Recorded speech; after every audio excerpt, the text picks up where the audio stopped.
Namaskar साथियों. Today we are going to discuss about the major approaches of comparative politics. आज हम तुलनात्मक राजनीति के जो प्रमुख उपागम हैं उनके बारे में परिचर्चा करने जा रहे हैं. सोशल साइंसेज में सामान्य रूप से अप्रोच, व्यूज, मॉडल, थ्योरी इन सभी टर्म्स का इंटरचेंजेबल या एक दूसरे के स्थान पर यूज किया जाता है. But these are not equal. इनमें आंशिक रूप से अंतर होता है. फिर भी हम ये कह सकते हैं कि थ्योरी जो है वो बेसिकली सबसे बेटर और सुप्रीम फॉर्म होती है. चिंतन का जो नज़रिया है, जो हाइपोथेसिस, इंफॉर्मेशन, फैक्ट्स के माध्यम से वैलिड जनरलाइजेशन तक पहुंचता है, उसे हम थ्योरी कहते हैं. वेद सामान्यकरण. तो ऐसे अप्रोच या मॉडल अथवा थ्योरीज जिनके माध्यम से हम कंपैरिजन कर सकते हैं राज्य के बारे में, राज्य की संस्थाओं के बारे में, राज्य की इन संस्थाओं को ऑपरेट करने वाले व्यक्ति के व्यवहार के बारे में और उसका व्यवहार जिस परिवेश से प्रभावित होता है उसके बारे में. तो generally we can say that the approaches of comparative politics are divided in three parts. ये मुख्य रूप से तीन भागों में विभाजित हैं. पहला जो भाग है उसे ट्रेडिशनल अप्रोच के नाम से जाना जाता है, परंपरागत अप्रोच कहा जाता है. दूसरा जो अप्रोच है उसे आधुनिक अप्रोच की श्रेणी में रखा जा सकता है.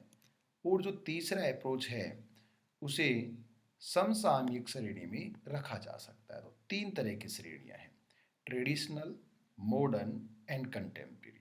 जब हम ट्रेडिशनल कैटेगरी की बात करते हैं, इसका मतलब है कि वे सिद्धांत जो प्राचीनतम हैं और क्लासिकल रूप से कंपैरेटिव पॉलिटिक्स के हिस्टोरिकल एस्पेक्ट से जुड़े हुए हैं. लाइक अरिस्टोटल से हम शुरू करते हैं तो ये एस्पेक्ट्स हमें दिखाई देते हैं.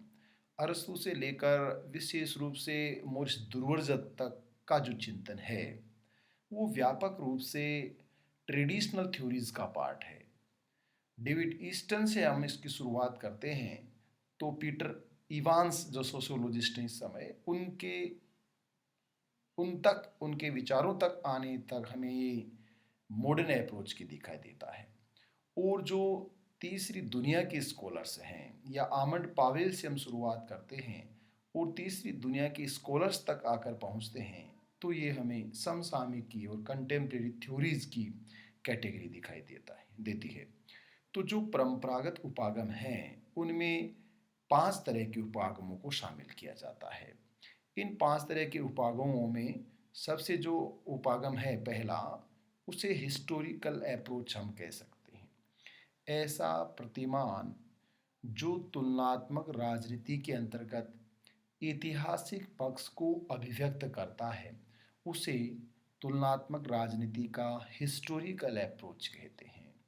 जो इस बात की तुलना करता है कि उस ऑब्जेक्ट्स की हिस्ट्री क्या रही है. जैसे भारतीय संसद की ऐतिहासिक स्वरूप की तुलना, ब्रिटिश संसद की ऐतिहासिक स्वरूप की तुलना, या जापान की डाइट के ऐतिहासिक स्वरूप की तुलना, या अमेरिका के कांग्रेस के ऐतिहासिक स्वरूप की तुलना करना एक हिस्टोरिकल एस्पेक्ट है. स्टेट की अगर हम बात करें तो स्टेट इंस्टीट्यूशन का जो इमरजेंस हुआ है और जो इवोल्यूशन हुआ है वह प्राच्य राज्यों से, ट्राइबल स्टेट से आगे बढ़ते हुए, ओरिएंट स्टेट से आगे बढ़ते हुए, ग्रीक स्टेट से होते हुए, रोमन स्टेट से होते हुए, फ्यूडल स्टेट से होते हुए नेशन स्टेट तक का क्रम आगे बढ़ा है. वो एक हिस्टोरिकल एस्पेक्ट है.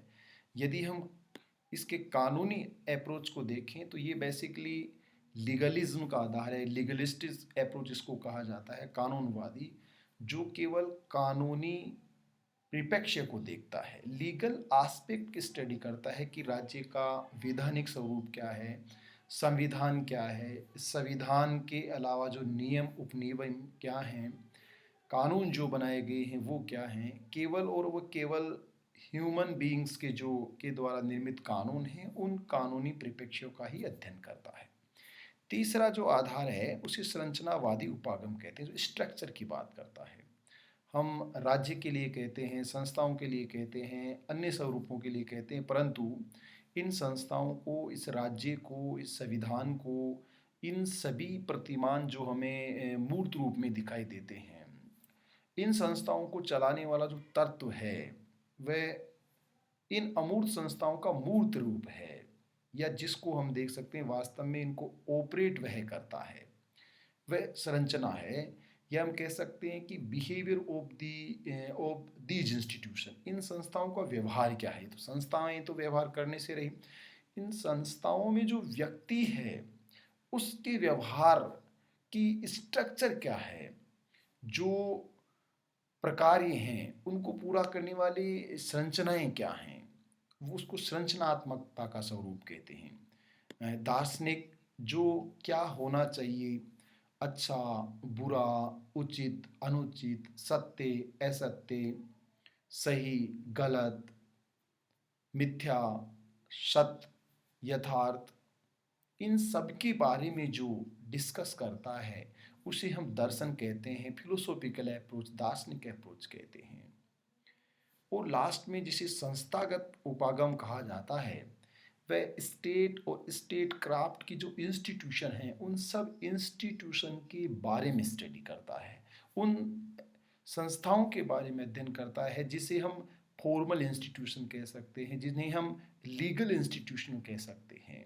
ऐसी कानूनी वैधानिक संस्थाओं के स्वरूप का अध्ययन करने वाला या इसकी तुलना का केंद्र बिंदु इंस्टीट्यूशन होती है, उसे हम संस्थावादी उपागम कहते हैं। दूसरे उपागम की अगर बात करें तो वो आधुनिक कैटेगरी के उपागम हैं, और इन उपागमों में अगर हम देखें तो व्यवहारवादी उपागम जो डेविड ईस्टन और शिकागो संप्रदाय के विचारक हैं उनके अप्रोचेज व्यवहारवादी उपागम कहते हैं। जो ट्रेडिशनल अप्रोच है वो बेसिकली इंस्टीट्यूशन से जुड़े हुए हैं।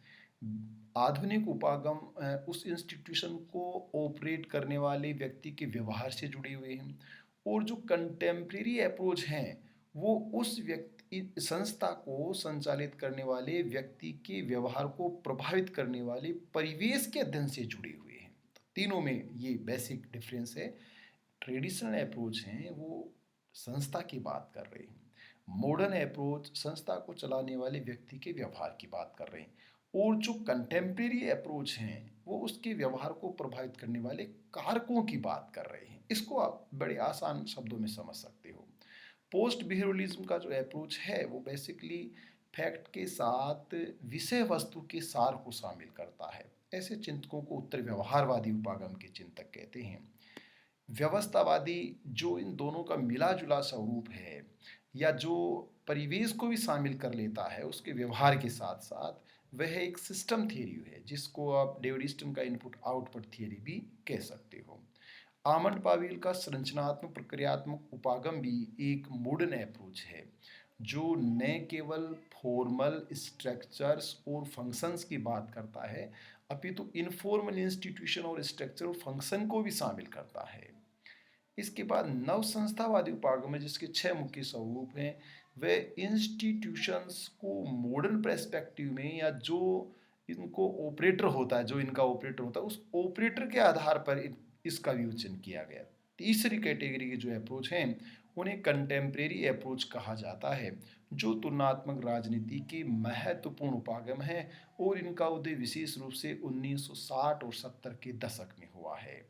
इन मुख्य अप्रोचेज में कल्चरलिस्ट अप्रोचेज होते हैं, डेवलपलिस्ट अप्रोच होते हैं, कम्युनिकेशन अप्रोच होते हैं, और लोक निर्णय पब्लिक चॉइस और डिसीजन वाले जो अप्रोच हैं उनको शामिल किया गया है, जिनका एक अपना ही बड़ा इतिहास रहा है कि वो राजनीतिक संस्कृति की बात करते हैं, वो राजनीतिक आधुनिकरण की बात करते हैं, वो राजनीतिक समाजीकरण की बात करते हैं, वो राजनीतिक पतन की बात करते हैं, वो प्रोसियल कल्चर की बात करते हैं, मॉडर्न कल्चर की बात करते हैं, या वर्ल्ड कल्चर की बात करते हैं, वो वर्ल्ड सिटीजनशिप की बात करते हैं, और कम्युनिकेशन के टू वे कम्युनिकेशन की बात करते हैं, और जो इकोनॉमिक आस्पेक्ट है उस इकोनॉमिक एस्पेक्ट को व्यक्त करते हैं, इकोलॉजिकल जो एस्पेक्ट है, पारिस्थितिकी परिप्रेक्ष्य है, उसको भी शामिल करते हैं।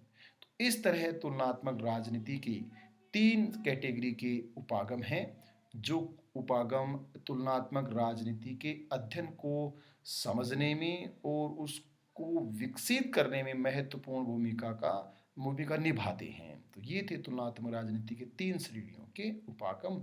आगामी व्याख्यान में हम इन उपागमों के बारे में विस्तार से जानेंगे। इस व्याख्यान को ध्यान से सुनने और देखने के लिए आपका बहुत बहुत धन्यवाद। Thank you so much.